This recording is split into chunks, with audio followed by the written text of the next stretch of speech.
सरकारपर्यंत हे पुस्तक पोहोचलंय का प्रशांत?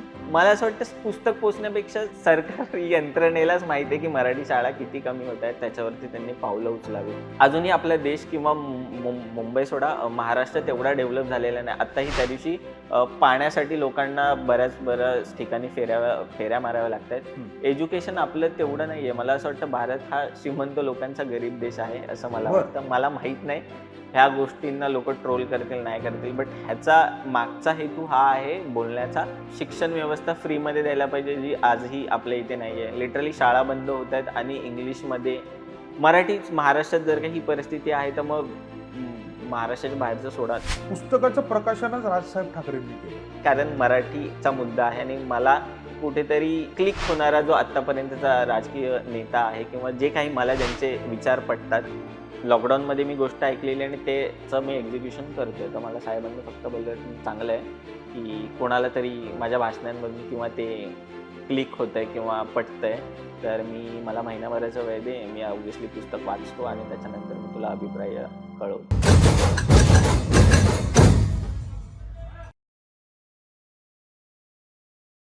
सध्याची शैक्षणिक परिस्थिती काय आहे, शिक्षण सम्राट काय करतायत, सरकार त्याच्याकडे कसं बघतंय, हे सगळं या पुस्तकामध्ये आपल्याला वाचायला मिळतं. साधारण 300-325 पानाचं पुस्तक आहे, पण प्रत्येक शब्द वाचताना आपल्याला हे जाणवतं की सत्य परिस्थिती किती सत्यतेने मांडलेली आहे. पुस्तक आणि बरंच काही या पॉडकास्टमध्ये आपले मित्र आलेले आहेत. त्यांचं नाव आहे प्रशांत भोसले आणि आज आपण त्यांच्याबरोबर गप्पा मारणार आहोत त्यांच्या मराठी मीडियम या पुस्तकाबद्दल. नमस्कार. नमस्कार. सगळ्यात पहिलं मला प्रशांत असं विचारायचंय, मूड कसा आहे आज? मूड अत्यंत छान आहे माझा. अर्थात मराठी मूडामध्ये आल्याच्या नंतर मूड छानच असणार, कारण माझं पहिलं पुस्तक आहे आणि माझा पहिलाच इंटरव्ह्यू आहे.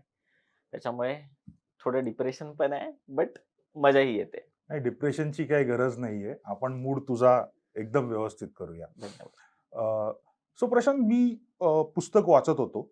ओके, मला खूप साऱ्या गोष्टी आहेत ज्या खूप रिलेटेबल वाटल्या. ओके, म्हणजे कुठेतरी असं वाटतंय की अरे मीच त्या पुस्तकात कुठेतरी आहे की काय. तर प्रेक्षकांना जर आपल्याला थोडक्यात या पुस्तकात काय आहे हे जर सांगायचं असेल तर काय सांगशील तू? तर बेसिकली गोष्ट अशी आहे की मुंबईसह महाराष्ट्रात जे मराठी शाळा गेल्या 1.5 वर्षात बघतोय आपण, ज्या गोष्टी घडत चाललेल्या आहेत, शाळा बंद होत आहेत, मराठी शाळांचं प्रमाण कमी होत आहे, त्या गोष्टींवरती ही गोष्ट भाष्य करते. सो मी हे दाखवायचा प्रयत्न केला की मुंबईतली नामांकित शाळा जी एका इल्लीगल प्रकारे म्हणजे अवैधरित्या एका मराठी मीडियम मधून एका इंग्लिश मीडियम मध्ये रूपांतरित किंवा एका इंटरनॅशनल शाळेत रूपांतरित होते, हे तिथल्या स्थानिक शाळेच्या जुन्या विद्यार्थ्यांना कळतं, ज्यांचे सध्याचे वय वर्ष 30-32 झालेली आहे. बरोबर. ते त्याच एरियातले कोण पोलीस ऑफिसर म्हणून काम करतोय, कोण एका न्यूज चॅनल मध्ये ॲज अ पत्रकार म्हणून काम करतोय, कोण आपल्या सिनेसृष्टीत एक अभिनेत्री म्हणून मोठ्या पदावरती काम करते, एक नगरसेवक आहे त्याच एरियामधला. आता असे एवढे दिग्गज जर का त्या एरियातले असतील, ज्यांच्या शाळेसोबत असं काय होतंय, तर अर्थात हे विद्यार्थी गप्प बसणार नाहीत. सो हे सगळे विद्यार्थी एकत्र येऊन तो एक वर्ग उभा राहतो आणि तो वर्ग आपल्या शाळेला ह्या प्रॉब्लेम मधून कसा बाहेर काढायला जातो, ह्याची ओव्हरऑल ती गोष्ट आहे. सो मराठी मीडियम बेसिकमध्ये शॉर्टमध्ये सांगायचं झालेलं, एक जी शाळा बंद होते त्या शाळेवरती काही विद्यार्थ्यांचा समूह वर्ग एकत्र येतो आणि आपली शाळा वाचवतो, ह्याबद्दलची ही गोष्ट आहे जी मी मांडण्याचा प्रयत्न केलेला आहे. प्रशांत, असाच एक पिक्चर पण आलेला, if I am not wrong. नाही, अर्थात आलेला आहे. मलाही आनंद झाला ज्या दिवशी मी त्या फिल्मचा ट्रेलर किंवा एक लुक किंवा त्यांनी जेव्हा अनाउन्समेंट केलेली त्यावेळेस मला थोडंसं टेन्शन नव्हतं आलेलं. ऑब्व्हियसली असं थोडं धाकधूक झालेली, अरे यार विषय सेम आहे, तर आता बघूयात कसं काय होतं. बट अर्थात त्यांनी जो त्यांच्या प्रकारे जो विषय मांडलेला आहे तो, आणि हा विषय सेम आहे, पण त्यांनी ज्या प्रकारे मांडलेला आहे आणि मी ज्या प्रकारे मांडतोय, ह्या 2 वेगवेगळ्या गोष्टी आहेत. आता अर्थात तुम्ही ती फिल्म बघितलंय, माझंही पुस्तक वाचा, त्याच्यानंतर तुम्हाला लोकांना देखील कळेल. देन मग आपण बघूयात काय कसं लोकांना वाटतंय. पण मला एक छान अत्यंत आनंदाची गोष्ट आहे, क्रांतीज्योती विद्यालय असेल, सिरियसली ज्या प्रकारे काम करतो, एक ॲड ऑन करेल. आणि मी अर्थात 2021 पासून पुस्तक लिहायची सुरुवात केली. ह्या जे काही आम्ही प्रयत्न करतोय किंवा मी पण एक प्रयत्न केलेला आहे. त्या प्रयत्नाबद्दल कुठेतरी मराठी शाळांचं होणारं बंद होण्याचं प्रमाण आहे ते कुठेतरी थांबावं, ही माझी इच्छा आहे फक्त. ज्यावेळेस तो ट्रेलर पहिल्यांदा आला, हं. त्यावेळेस अशी ती भीती नाही वाटली का, की अरे, तो एवढ्या ग्रँड स्केलवरती मूव्ही आहे ती हं, आणि त्या इन्फ्लुएन्स खाली, हं. त्या पिक्चरच्या मूव्हीच्या इन्फ्लुएन्स खाली आपलं पुस्तक कुठेतरी दबलं जाईल? नाही, मला असं अजिबात नाही वाटलेलं. इनफॅक्ट जेव्हा मी जसं सांगितलं, ज्या दिवशी त्यांनी अनाउन्समेंटचं पोस्टर टाकलेलं, की हं, क्रांती ज्योती विद्यालय नावाची एक फिल्म किंवा जे काही येतंय किंवा त्याची हं, शूटिंग तयार झालेली आहे. हं, मला ॲक्चुअली आनंद झालेला, की कोणीतरी हा विषय ॲज अ फिल्मवरती किंवा मोठ्या पडद्यावरती येतोय करून. हं. धाकधूक ह्या गोष्टीची होती, की मी जे मांडतोय किंवा ते जे मांडतात ते ॲज इट इज नको व्हायला. कारण कसं आहे माहिती आहे, आता जसं की लव्ह स्टोरीवरती बरेच पिक्चर येतात की हो, बरं विषय हो, एकच असतो. हो. आता सैराट नंतर पण बऱ्याच जणांनी सैराट सारखे सिमिलर पिक्चर काढायचे प्रयत्न आले केले का आणि तसं? आलेही बरं, बऱ्यापैकी बरं. त्या झोनचे. पण विषय एकच असल्यामुळे त्यांनीही मराठी शाळेचा विषय मांडलेला आहे, मीही शाळेचा विषय मांडलेला आहे. माझं हं, पुस्तकी स्वरूपात आलेलं आहे, त्यांचे फिल्म स्वरूपात आलेलं आहे. हं, तर त्याच्यामुळे असं मला धाकधूक कधीच वाटली नाही. मला आनंद झाला. हॉनेस्टली सांगायचं झालं तर मला आनंद झाला त्या बाबतीचा. हं, सो हं. हां, हेच आहे. मी जेव्हा टायटल वाचतो, हं, तेव्हा मराठी माध्यम मला एक्स्पेक्टेड असतं. पण बरोबर. मला दिसतं मराठी मीडियम. मीडियम. असं का बरं?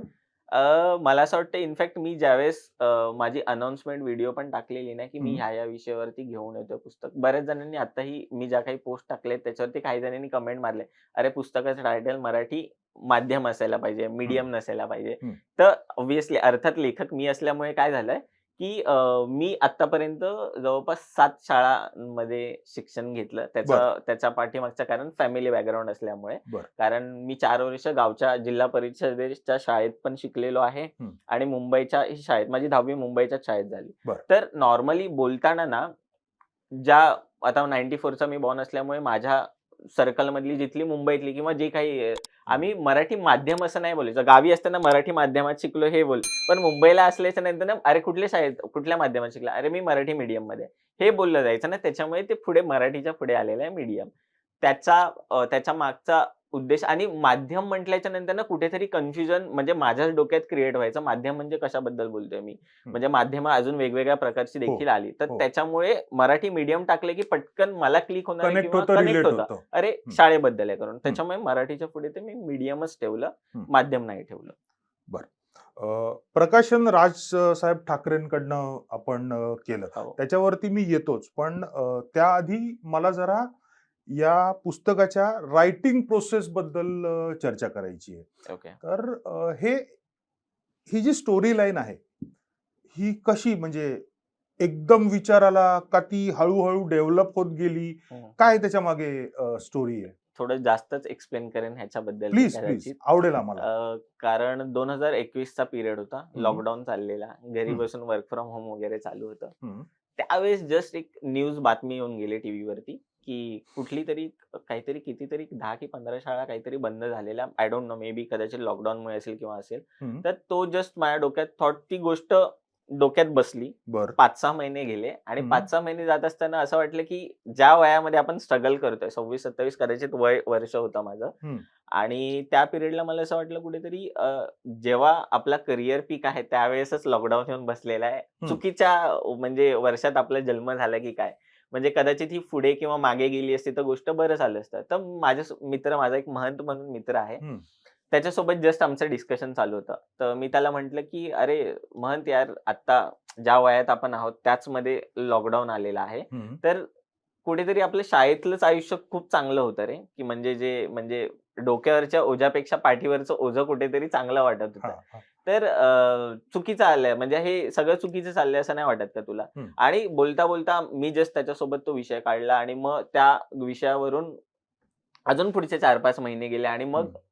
ती रिएलिटी आणि मला कुठेतरी त्या पिरियडमध्ये खूप वाटायचं की यार शाळेतलं आयुष्य खूप आहे. म्हणजे काही टेन्शन नाही जॉबचं, ना खरंय, फायनान्शियल टेन्शन अगदी आहे. खरंय. आपल्याला काय सुट्ट्या पडलेल्या आहेत लॉकडाऊनमध्ये, खायचंय, खेळायचंय, विषय संपला. बरोबर. सो ह्या 2 गोष्टी मी कुठेतरी एकत्र केल्या. हं. जसं की मला हे वाटत होतं, ज्या एजमध्ये मी त्यावेळेस होतो, मला वाटत होतं नाही यार शाळेचं आयुष्य एक दिवस जगता आलं तर खूप मजा येईल. हं. सो हीच गोष्ट मी त्याच्यामध्ये टाकलंय. बट तो जो विषय खरा जो घडतोय आजूबाजूला आपल्या, हं. मराठी शाळा बंद होतायत, हं. हाच विषय त्या दोघांना मर्ज केला. जसं की शाळेचे विद्यार्थी ज्यांचे वय वर्ष 30-32 झालेले आहेत, जे एकत्र आपली शाळा वाचवण्यासाठी 7 दिवस, 7 चे पुढचे 14 दिवस होतात. हे एका वर्गात येऊन आपली शाळा वाचवण्यासाठी कसं प्री प्लॅन करतात, एक्झिक्युशन कसं करतात, त्याबद्दलची ही गोष्ट घडवली. सो त्याच्या पाठीमागचा कॉन्सेप्ट हा 2021 पासूनचा चालत आलेला आहे. हं. आता 2026 मध्ये बऱ्याच वर्षानंतर बाहेर पडला. ठीक आहे. म्हणजे कुठेतरी ते बीज रोवलं गेलं 2021 साली 21 च्या त्या बातमीमध्ये आणि 2026 साली ते पुस्तक रूपाने पुस्तक बाहेर रूपाने आलं. बाहेर आलं. अ, ही कॉन्सेप्ट तर 2021 सालची आहे. हं. हातात पेन कधी घेतलं आणि लिहायला कधी सुरुवात केली? आय गेस 2022 ला. बरं. 2022 लाच मी सुरुवात केली. 21च्या आय डोंट नो मला आठवत नाही. बहुतेक एप्रिल मेच्या दरम्यान बहुतेक मी ती न्यूज बघितली. हं. मे मध्ये काहीतरी असं झालेलं. पुढच्या 7-8 महिन्यामध्ये 2022 ला मी लिहायला सुरुवात केली.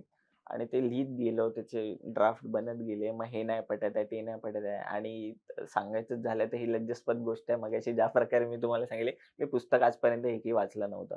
तर मला ॲज अ स्क्रीन रायटर मला एक्सपिरियन्स होता. शॉर्ट फिल्म्स कशा लिहितात ह्याबद्दलचा. बट ती जी पुस्तकी भाषा असते ना, हं. ह्याबद्दल मला अजिबात माहिती नव्हती. हं. तर पुस्तक बाहेर आल्याच्या नंतर जो एडिटर आहे, ज्याने प्रूफ रीडिंग केलेली आहे, महेश सावंत म्हणून माझाच हं. मित्र आहे. हं. त्याला जेव्हा दिली तर त्याच्यानंतर त्याचं असं झालं, यार ह्याचा फील जो आहे तो पुस्तकाचा येत नाही. मग नंतर अजून काही चेंजेस होत गेले. त्याच्यामुळे हा थोडा 2022 पासून ते जवळपास आता 4-1 वर्ष त्याच्यात लिहिण्यातच गेले. बरं. किती वेळा लिहावं लागलं पुस्तक? पुस्तक जवळपास मला झाले असेल 14-15वा हा बहुतेक 15 की 16वा ड्राफ्ट असेल माझा कदाचित. 15-16 15-16 ड्राफ्ट लिहिले ड्राफ्ट तू? हॉनेस्टली सांगतोय. बरं, माझ्याकडे बरं. अजून एक्सेलमध्ये ते फाइल्स आहेत. हं. त्या काही ना काहीतरी चेंजेस करून राहिलेले ड्राफ्ट आहेत खरं. हं. ते 2022चं जुनं फोल्डर आजही दिसतं आणि 2026चं आत्ता साहेबांना भेटायच्या नंतर पण तिथे मी ॲक्चुअली हुतात्मांचं नंबरमध्ये मी कन्फ्यूज होतो. 105 जण दाखवलेली. देन नंतर कुठे भाषणांमध्ये काही जणांनी 106, 106 वगैरे. 107 जण हां. बोलत होती. हं. देन मग ते परत असे बरेच काही चेंजेस करत ते फायनली आता झालं.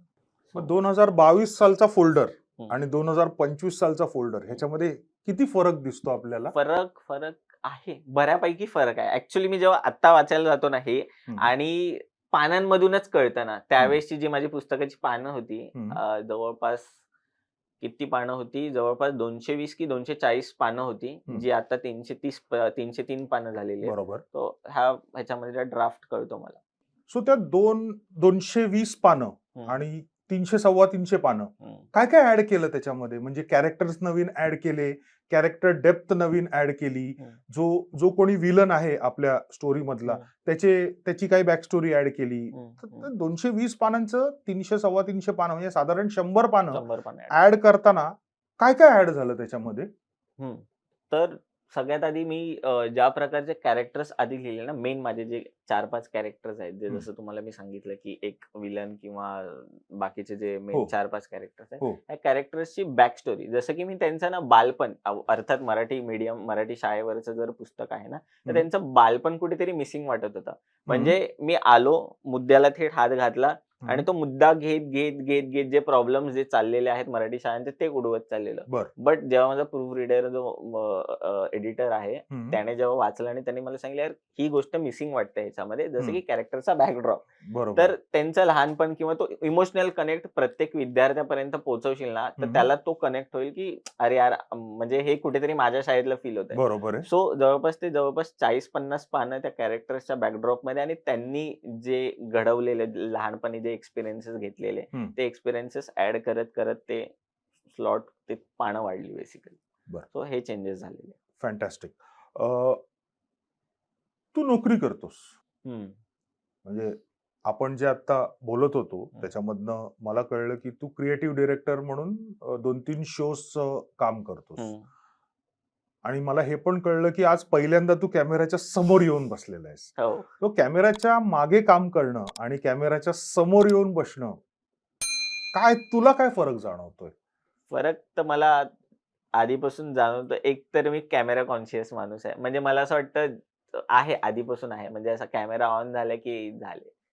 वांदे अशा टाइपचा आहे. मी जितका मागे किंवा बॅकड्रॉपला जितका आपण सटलली माझा ऑब्व्हियसली माझी एक्सपर्टी बॅकड्रॉपला ॲज अ डिरेक्शनमध्ये असेल किंवा बॅकग्राऊंडला रायटिंग आहे. बॅकग्राऊंडला आहे. हं. ते मला आता फरक मला असं माहिती नाही, कारण मी आता पहिल्यांदाच बसलोय त्याच्यामुळे. हं. पण मला असं वाटतं कुठेतरी माझी एक्सपर्टी ती आहे, की मी ते खूप बेस्टली खूप चांगल्या प्रकारे एक्झिक्यूट करू शकतो. हं.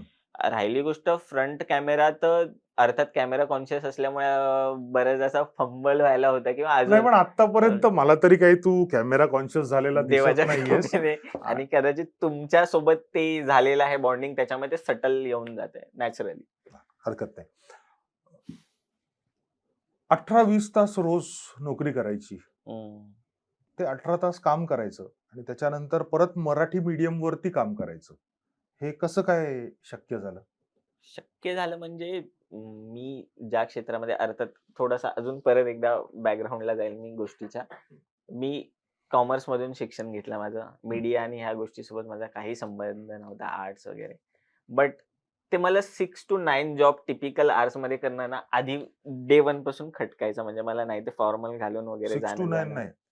9 ते सॉरी, 6. सॉरी. हां, 9 हां, ते 6 हां, झालं, फंबल झालो हां. मी. नाही, हरकत नाही, हरकत नाही. 9 ते 6 हं. टिपिकल सॅटर्डे, संडे, मग उरलेले 7 वाजल्याच्या नंतर घरी बसून टिपिकल टीव्ही बघा वगैरे. ते हं. आधीपासून मला खटकायचं. हं. चुकून-माकून मी आलो पहिल्यांदा फायनान्स सोडून ॲड एजन्सीमध्ये. बरं.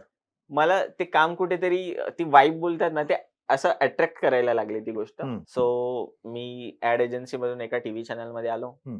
अँड देन टीव्ही चॅनलमध्ये काम करत असताना माझ्या आजूबाजूला जे रायटर्स बसायचे, जे त्यांचं इंटरॅक्शन असायचं, ते मला खूप कूल वाटलं आणि ती वाइब मला कुठेतरी अशी अट्रॅक्ट वाटायला लागली. हां. बोललो हे खूप सही आहे. हां. म्हणजे हे ते 9 ते 6 वाले तर नाही, ठीक आहे. हं. त्यांची किती बँड वाजलेली असायची हे त्यांना माहिती हो. होतं. मला पण हो. ते कुठेतरी फील झालेलं. हां. बट त्या दरम्यान एक शॉर्ट फिल्म लिहिली आणि तिथून जस्ट ह्या क्षेत्रात आलो. देन तिथून एका वेगळ्या कंपनीत आलो. हं. तिथे सगळं प्रोडक्शन वगैरेच्या रिलेटेड काम. बरं. आणि मी एक माझी स्वतःची शॉर्ट फिल्म केलेली त्यावेळेस. हं. आणि ते केल्याच्या नंतर मला असं कुठेतरी वाटलं, की नाही यार, म्हणजे मला ते वालं नाही करायचं. मला कुठेतरी हे करायचंय. हं. सो मी ते मग जेव्हापासून ह्या क्षेत्रात आलो, मग ते मी आवर्स कधीच कॅल्क्युलेट नाही केले. मी आता बरोबर. पण सॅटर्डे, संडे घरी काम करत असतो हं. कंपनीचं. हं. आणि माझं जे काम हे असेल किंवा हं. अजून मी दुसऱ्या प्रोजेक्ट्सवरती जे काम करतोय, हे हं. मी असं आवर्स बघून कधीच नाही करत. बरोबर आहे. त्याच्यामुळे कुठेतरी मला असं वाटतं, जर मी कदाचित फायनान्समध्ये असतो, तर माझ्या डोक्यात ते बर्डन असतं. अरे चल 9 ते 6 काम केलं, त्याच्यानंतर चिल मार.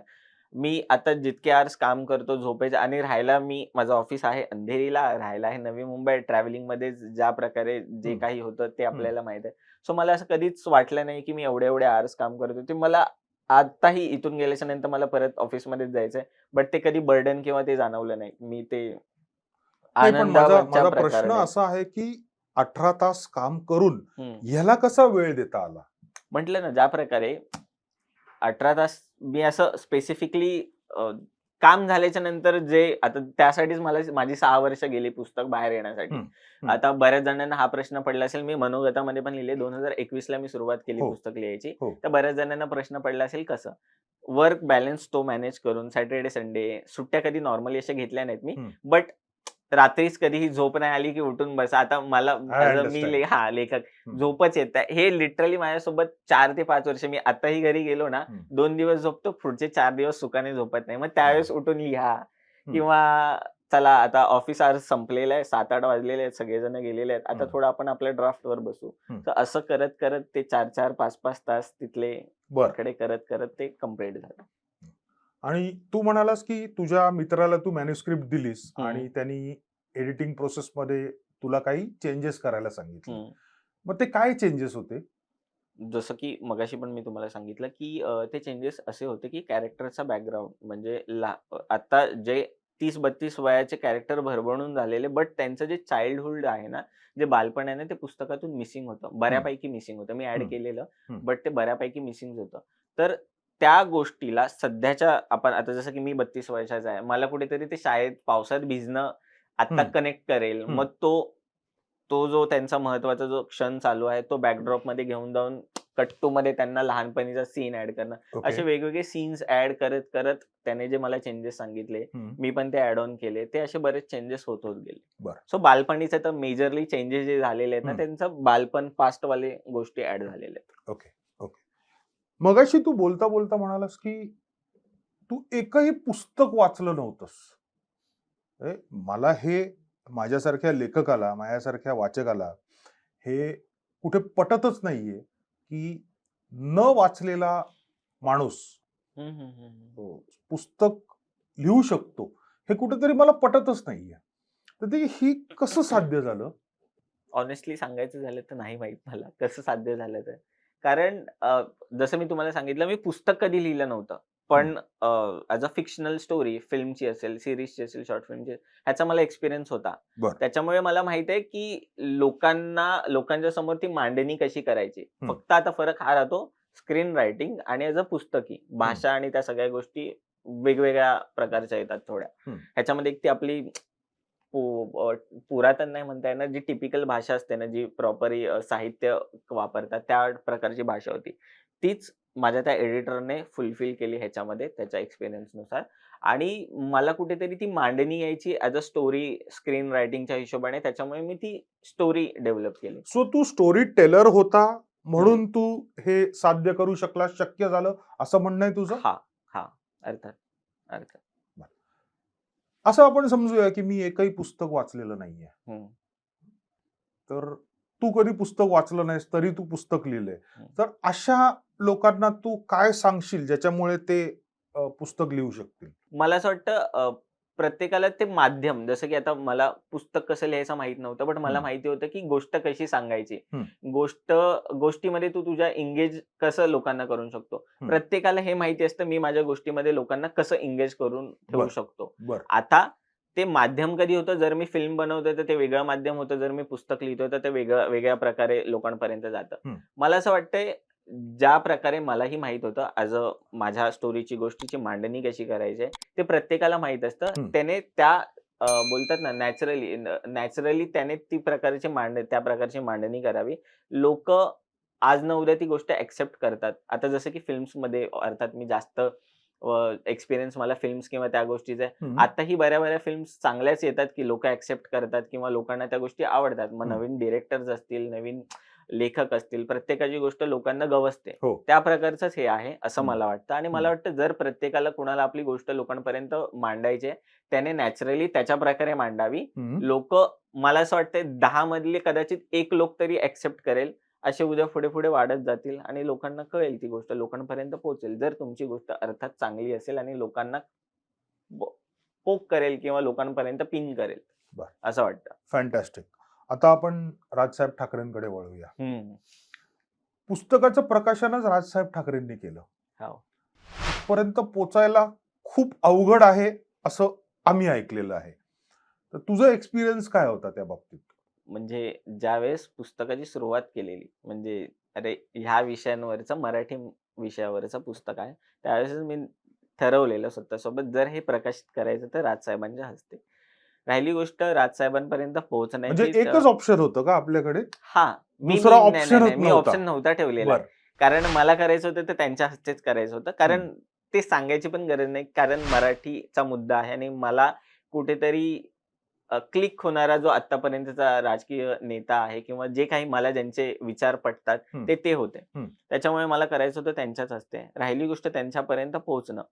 मी ज्या महिन्यामध्ये मला पुस्तक प्रकाशित करायचं, अनफॉर्च्युनेटली निघाला तो इलेक्शनचा पिरियड, जानेवारी अर्थात सगळेच राजकीय पक्ष, सगळेच नेते बिझी असणार. तर माझा तेव्हापासून प्रयत्न चालू होता. तर येत्या एप्रिल वगैरे मध्ये, गेल्या एप्रिल महिन्यामध्ये 22 तारखेला त्यांची फायनली वेळ भेटली. तर त्यांच्यापर्यंत पोहोचण्यासाठी अर्थात मी संदीपजी देशपांडे आहेत त्यांच्याकडून प्रयत्न केलेला. माझे 2-4 मित्र आहेत जे पॉलिटिक्समध्ये आहेत त्यांच्याकडून पोहोचण्याचा प्रयत्न केलेला. बट समोरून अर्थात उत्तरं येत नव्हती. बट ज्या दिवशी मी तिथे गेलो शिवतीर्थावरती साहेबांच्या आणि आजूबाजूला बघितलं, मला असं वाटत होतं अरे ठीक आहे ना, म्हणजे आपल्याला वेळ का नाही मिळत आहे. तिथे गेल्याच्या नंतर मी बघितलं लोक कामासाठी किती आलेले आणि ती आजूबाजूची चहलपहल जे काही असेल, ते बघितल्याच्या नंतर मला रिअलाइज झालं, ठीक आहे रे प्रशांत, तुला ऍटलीस्ट 7 महिन्यात तरी भेटलेली आहे. हा. पण ते कुठेतरी मला असं वाटतं की आहे ऑब्व्हियसली मला मला कुठेतरी इच्छाशक्ती माझी दाट होती 2021 पासून ते होणार होणार होणार बर. आणि ते फायनली झालं. ठीक आहे, त्याला 7 महिने लागले, पण मला ज्यांच्याकडून करायचं होतं त्यांच्याकडून ते झालं. फॅन्टॅस्टिक. ज्यावेळेस राज साहेबांनी हे पुस्तक बघितलं त्यावेळेस त्यांची पहिली प्रतिक्रिया काय होती? एक तर अर्थात पुस्तक ओपन केल्याच्या नंतर मराठी मीडियम आणि ते पुस्तकाच्या कव्हर वरतीच सगळं पुस्तक कशावरती आहे हो, हे बरोबर. क्लिअर होते. हं. तर तेच साहेबांनी विचारलं मला की कशाबद्दल आहे पुस्तक. बोललो की साहेब जे मुंबईसह महाराष्ट्रामध्ये आणि मॅडम पण होत्या, तर त्यांनी विचारलं की कशाबद्दल आहे, तर त्यांना सांगितलं की ह्या विषयावरचं पुस्तक आहे. तर त्यांनी जस्ट विचारलं की अच्छा, काहीतरी मला ते बोलले, मला एक्झॅक्टली नाही आठवत काय आहे. बोलले? ते मला बोलले की जवळपास असं काहीतरी बोलले की कसं तुला सुचलं? मॅडमनी विचारलं की कसं तुला सुचलं? तर मॅमला मी बोललो की मॅम, साहेबांची भाषणं ऐकून आणि ज्या प्रकारचं सध्याचं वातावरण आहे, त्या गोष्टीला धरून मला कुठेतरी वाटलं ही गोष्ट लोकांपर्यंत पोहोचायला हवी. अर्थात बातम्यांमार्फत पोहोचते, बट आजकाल ज्या बातम्या ज्या प्रकारच्या यायला पाहिजेत ना, बऱ्याच बातम्या आपल्यापर्यंत पोहोचत नाही. तर बरोबर. मला कुठेतरी वाटलं की हा मुद्दा लॉकडाऊन मध्ये मी गोष्ट ऐकलेली आणि त्याचं मी एक्झिक्युशन करतोय. तर मला साहेबांनी फक्त बोललं चांगलं आहे की कोणाला तरी माझ्या भाषणांमधून किंवा ते क्लिक होतंय किंवा पटतंय, तर मला महिनाभराचा वेळ दे. मी ऑब्व्हियसली पुस्तक वाचतो आणि त्याच्यानंतर मी तुला अभिप्राय कळवतो. तर मी बरं. बोललो ठीक आहे, माझ्यासाठी हे खूप महत्वाचं आहे. मॅम आणि साहेबांच्या हस्ते पुस्तकाचं प्रकाशित होणं. बरं. बोललो बस आता हे लोकांपर्यंत पोहोचवण्यासाठी तयारी करूया. एवढंच. सो राजसाहेब ठाकरेंचा अभिप्राय तर आतापर्यंत आलेला आलेला नाहीये. नाहीये. हो. मी माझा एक अनुभव सांगतो. हम्म. मी जेवढं काय लिहितो माझे घरचे कधीच ते वाचत नाहीत. तुझं पुस्तक तुझ्या घरच्यांनी वाचलं का रे? माझ्या घरच्यांना हे पण माहिती नव्हतं की मी राजसाहेबांना भेटून आलोय. ही इतकी म्हणजे असं बोलतात ना, बंद खोलीतली जी गोष्ट घडली ना, म्हणजे मी जाऊन आलो राजसाहेबांना भेटून आणि ऑब्व्हियसली ते सोशल मीडियावर टाकणं भाग आहे सध्याच्या घडीच्या अनुसार. कारण जर तिथपर्यंत लोकांपर्यंत ती पोहोचणार नाही गोष्ट तर कळणार नाही. त्याच्यामुळे ते Instagram वगैरे वरती मी सगळ्या गोष्टी टाकल्या. मग माझ्या बहिणीला, माझ्या भाऊजींना, तिथून माझ्या घरी वगैरे ती गोष्ट गेली आणि ते त्यांना तेव्हा कळलं की मी पुस्तक नावाची काहीतरी गोष्ट केलेली आहे आणि बरं, त्याचं म्हणजे माहितीच नव्हतं. नव्हतं. बरं. कोणालाच माहिती नव्हतं. फक्त मी माझ्या बहिणीला सांगितलेलं की असं असं करतोय करून, बट घरातल्यांना कोणाला माहित नव्हतं. तर ऑब्व्हियसली त्यांना त्याच्यानंतर कळलं. तर मला फक्त घरचे बोलले की जे काही लिहिलेस बाबा आम्हाला पण जरा दे. अर्थात त्यावेळेस प्रॉपर अशा प्रिंट काढलेल्या नव्हत्या, त्या हल्ली आलेल्या आहेत. घरच्यांना बेसिकली माहित नव्हतं मी काय करतोय करून. घरच्यांना फक्त एवढंच दिसत होतं शनिवार रविवार हा तोच घेऊन घराच्या बाहेर जातोय, बट काय करतोय हे कोणाला माहित नव्हतं. तर तेच आहे की हेच सगळं करत होतो. पण आता घरच्यांनी पुस्तक वाचलंय का? नाही, अजून जरा घरचे वेगळ्या कामामध्ये बिझी आहेत, त्याच्यामुळे अजून वाचलेलं नाहीये. त्यांचं सतत चाललंय की आम्हाला दे बाबा प्रिंट वाचायला. पण माझ्याकडून ते मला माहिती नाही की असं ते जाईल त्यांच्याकडे वाचायला, पण हा देईल मी. पण मला एक सांग प्रशांत, की सामान्य वाचकांच्या काय प्रतिक्रिया तुझ्यापर्यंत येत आहेत? ज्या प्रकारची स्टोरी, ज्या प्रकारची मांडणी केलेली आहे ना, आतापर्यंत माझ्यापर्यंत रिव्ह्यू आलेले आहेत 6 ते 7 जणांचे. जास्त अजून कोणाचे आलेले नाहीयेत. काही जणांनी जेन्युइनली रिव्ह्यू केलेला आहे. Instagramवर त्यांनी टाकलेलं पण आहे. बट मी ज्यांना ओळखत नाही असे 6 ते 7 रिव्ह्यू हे आलेले आहेत, की यार तू ज्या प्रकारे मांडलेली आहेस ना गोष्ट, खरंच खूप चांगली आहे. फक्त अर्थात मी मुंबईची स्टोरी मांडलेली आहे. त्यांनी त्यांच्या जिल्ह्यातली, त्यांच्या जिल्हा परिषदेच्या शाळेतली गोष्ट केलेली आहे. आमची पण शाळा आहे, ती बंद झालेली आहे. त्यांचा रिव्ह्यू ऐकून मला कुठेतरी वाटत होतं, यार प्रशांत तू लेट केलास. असं ऑब्व्हियसली बऱ्याचदा झालं. कमेंट्स पण माझ्या ज्या व्हिडिओ खाली सगळ्या आलेल्या आहेत. प्रत्येकाने त्याच कमेंट केलेल्या आहेत. अरे यार, म्हणजे आमच्या इथली ही शाळा बंद झाली. सो असं दररोज घडतच आहे. आणि कुठेतरी एक चांगली गोष्ट आहे, की लोकांना ती गोष्ट पटते. बट ह्याचं दुर्दैव पण वाटते, की लोकांना पटते म्हणजे ऑब्व्हियसली मराठी शाळा बंदच होत आहेत. ऑप्शनच नाहीये. आणि मला वाईट ही जास्त गोष्ट वाटते. मुंबईचं ठीक आहे, चल मिक्स क्राऊड आहे. जिल्हा परिषदेच्या शाळा का बंद व्हाव्यात? म्हणजे मलाही म्हणजे आय डोंट नो तुम्हाला कितपत पटेल किंवा नाही पटेल. अजूनही आपला देश किंवा मुंबई सोडा, महाराष्ट्र तेवढा डेव्हलप झालेला नाही. आत्ताही त्या दिवशी पाण्यासाठी लोकांना बऱ्याच ठिकाणी फेऱ्या माराव्या लागतायत. हं. एज्युकेशन आपलं तेवढं नाहीये. मला असं वाटतं भारत हा श्रीमंत लोकांचा गरीब देश आहे, असं मला बरं. वाटतं. मला माहीत नाही ह्या गोष्टींना लोकं ट्रोल करतील, नाही करतील. बट ह्याचा मागचा हेतू हा आहे बोलण्याचा, की शाळा, शिक्षण व्यवस्था फ्रीमध्ये द्यायला पाहिजे, जी आजही आपल्या इथे नाहीये. लिटरली शाळा बंद होतायत आणि इंग्लिशमध्ये मराठीच महाराष्ट्रात जर का ही परिस्थिती आहे, तर मग महाराष्ट्राच्या बाहेरचं सोडा, ते तर मला त्याबद्दल अजून काही माहिती नाही. नाही, बट आत्ताच मी 2-4-5 दिवसापूर्वी एस-एस-सीचा रिझल्ट लागला. हं, साधारण 90,000 मुलं मराठी या विषयात 10वी मध्ये नापास झाली आहेत. म्हणजे ह्याचं ओझं कोणावरती आहे? त्या मुलांवरती आहे, हं. का त्या शिक्षकांवरती आहे, का सरकारी व्यवस्थेवरती आहे? It's an unfortunate thing. Unfortunate thing. तर ॲज अ लेखक म्हणून तू तुझे विचार मांडलेत. हं. ॲज अ लेखक म्हणून तुझी काय अपेक्षा आहे, की हे पुस्तक वाचल्यानंतर माझ्याकडनं काय अपेक्षित आहे तुला? मी शेवटच्या पानावरती लोकांकडून मला काय अपेक्षित आहे हे क्लिअर कट लिहिलेलं आहे. हं. ज्याच्यामध्ये मला हे अपेक्षित आहे, गोष्ट वाचा. हं.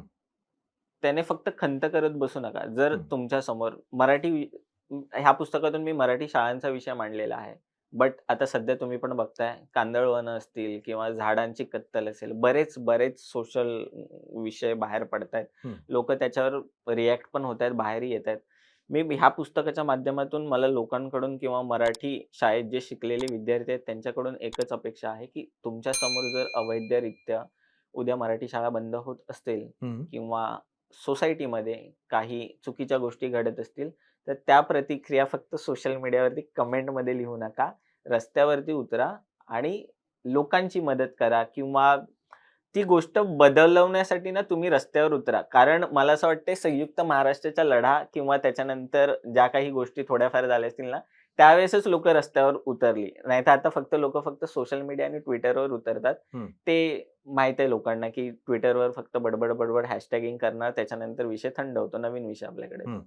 मला वाटतं कुठेतरी लोकांनी जे विषय आहेत मराठी शाळांच्या व्यतिरिक्त बाकीचे जे गरजेचे आहेत, सोशल इश्यूज सोशल म्हणतोय इश्यूज तू. असतील, हं. ते घेऊन रस्त्यावरती तुमचा आवाज उठवा आणि बदल घडवण्यासाठी प्रयत्न करा.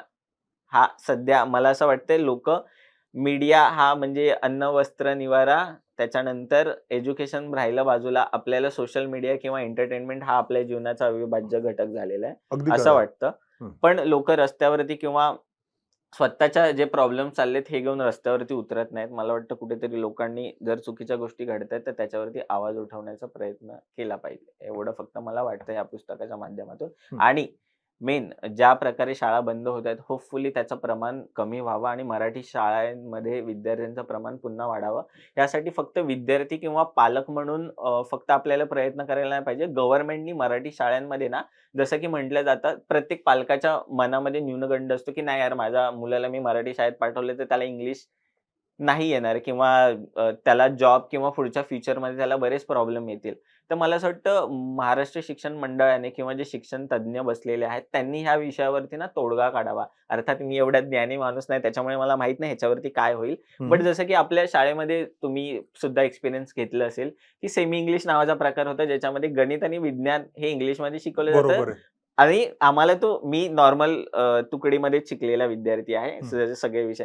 पण त्या मुलांमध्ये एक वेगळाच कॉन्फिडन्स होता, जे सेमी इंग्लिशमध्ये शिकलेला आणि तो त्यांच्या बोलण्यातून वगैरे पण दिसायचा. बरं. आता हे माझं एक्झाम्पल सांगतोय.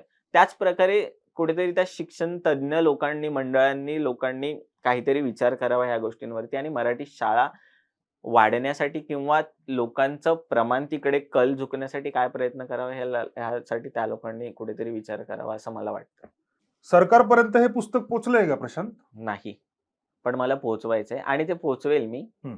कारण तिथे जाणं आणि त्या लोकांपर्यंत ते मला असं वाटतं पुस्तक पोहोचण्यापेक्षा सरकार यंत्रणेलाच माहिती आहे, की मराठी शाळा किती कमी होतायत.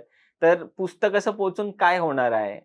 गोष्ट वाचतील किंवा ते कुठेतरी साइडला पडलेलं असेल धूळ खात. मला बरं. वाटतं सरकारला त्या गोष्टी माहीत आहेत, की मराठी शाळांचं प्रमाण काय होतं त्याच्यावरती त्यांनी पावलं उचलावीत, असं मला वाटतं. पुस्तक वाचण्यापेक्षा. मला असं काही म्हणायचं नाही, माझं पुस्तक वाचा मोठमोठ्या नेत्यांनी, पण त्याच्यावरती ॲटलीस्ट त्या विषयावरती हात घालून ते प्रॉब्लेम सॉल्व्ह करण्याचा प्रयत्न करा. हीच माझी या पुस्तकामागची एक बोलतात ना प्रामाणिक काय इच्छा आहे. बरं. पुस्तक तर लिहिलं, पण आपले जे प्रेक्षक आहेत, त्यांना हे पुस्तक जर हवं असेल, हं. तर ते कुठे मिळेल?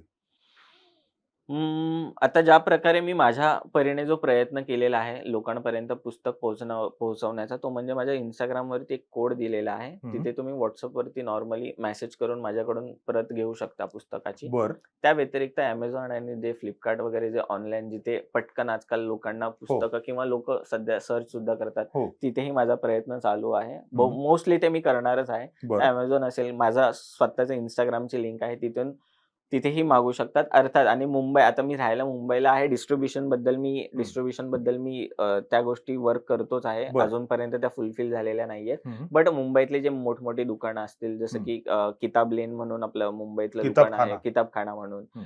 अशा बुक स्टॉल्सवरती मी पुस्तक ठेवायचा प्रयत्न करतो आणि कुठेतरी वेगळ्या प्रकारे ह्या टाईमाला पुस्तकाचा मी प्रयत्न करतोय मार्केटिंगच्या स्ट्रॅटेजीनुसार. हं. जिथे मराठी क्राउड येतो जसं की शिवाजी मंदिर असेल हं. किंवा विले पार्लेचं आपलं नाट्य मंदिर असेल त्याच्या हं. बाहेर सुद्धा बुक स्टॉल लावायचा प्रयत्न करतो. बरं. सो मराठी क्राउड पर्यंत पोहोचवण्यासाठी आता माझ्याकडे प्रिंट्स आलेत तर मी प्रयत्न करेल.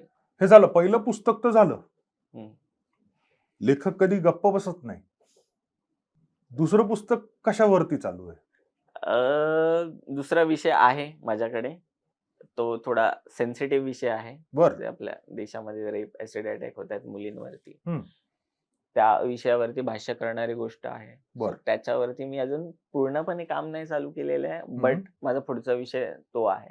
सो बरं. माझं पुढचं पुस्तक ते असेल. त्याच्यानंतर एक वेगळा जे महाराष्ट्रामध्ये सध्या घडत चाललेलं चिखल झालेलं आहे त्या गोष्टींवरचं एक गोष्ट आहे माझ्याकडे. राजकारण म्हणतोयस तू? मला राजकारणापेक्षा मला समाजकारणात इंटरेस्ट आहे. बट बरं. अर्थात समाजकारण आलं की आपल्या देशात दुर्दैवाने राजकारण येतं आणि त्या विषयावरती आहे. बट मला जास्त आतुरता त्या गोष्टीची जे तिसरी गोष्ट सांगितली ज्या राजकारणाचा आणि ज्या प्रकारची प्रगती व्हायला पाहिजे त्या प्रकारची प्रगती होत नाही. लिटरली एप्रिल आता पुण्यातली कुठेतरी गोष्ट होती.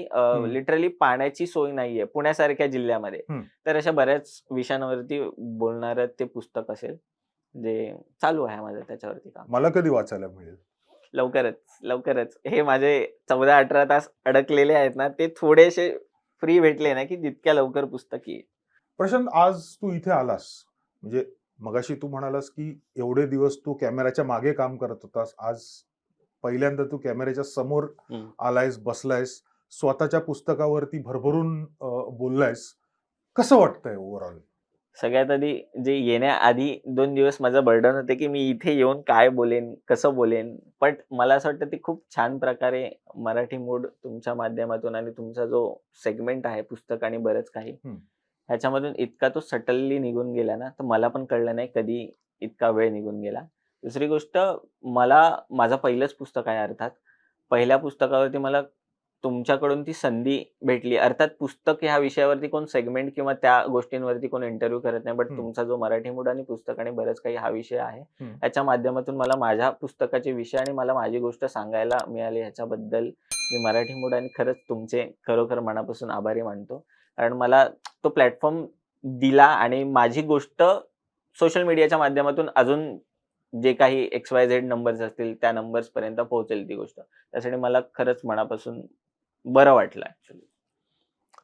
सो याच नोटवरती मला हे सांगायचंय की पुस्तक आणि बरंच काही हे उभंच राहिलंय ह्याच्यासाठी की लेखक यावेत, प्रकाशक यावेत, ट्रान्सलेटर यावेत. पुस्तकाच्या इकोसिस्टीममध्ये जे लोक काम करतात त्यांच्यासाठी एक स्वतंत्र व्यासपीठ आपण तयार केलेलं आहे. पुस्तक आणि बरंच काही. प्रशांत आला, आपण त्याच्याशी भरपूर गप्पा मारल्या.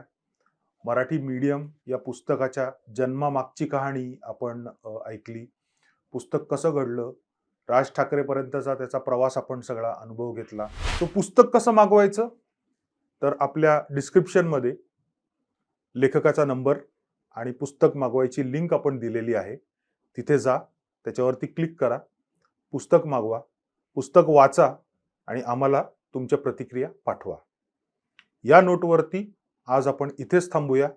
परत एका नवीन लेखकासह नवीन पुस्तकासह लवकरच भेटूया. जय हिंद, जय महाराष्ट्र.